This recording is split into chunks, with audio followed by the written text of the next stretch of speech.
Finding parking in Austin can be a pain, but for those with disabilities, it can be even more difficult, especially when people park illegally in disabled parking spots. The nonprofit group Parking Mobility hopes to stop violators and educate them through a new contract with the county. KXAN's Amanda Brandeis explains how it all works. Finding parking downtown where I can deploy my ramp is nearly impossible. So Renee Lopez has to park 4 blocks away from where she needs to be. Every time I come downtown.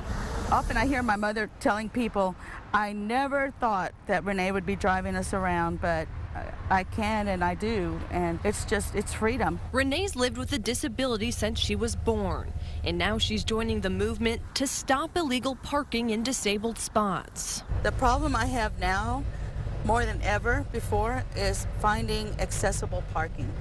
It's sad to lock yourself in because somebody else's actions. Mac Marsh started the Parking Mobility app 6 years ago. I have a spinal cord injury as a result of a diving accident. This is an issue that I very quickly became affected by. With their phones, trained volunteers can take pictures of violators. Blocking curb cuts like this and ramps is also against the law. And then violators may have to pay up.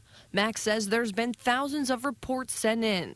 People report because they're passionate about this issue, because they're affected by this issue. So we can have a city that is accessible and a great place for everyone to live and be happy. Amanda Brandeis, KXAN News. In a 6-month pilot program, there were nearly 400 citations in Southwest Austin alone, and they can be very expensive. Violators will either have to pay a $500 fine, go to court, or take an education course. Parking Mobility hopes drivers will take the course because they want to educate them. The program is expected to be county-wide in just a few weeks.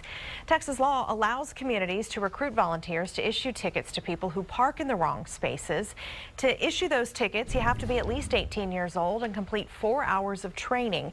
You cannot have a record with any felony charges, and you are not allowed to carry a weapon while issuing tickets.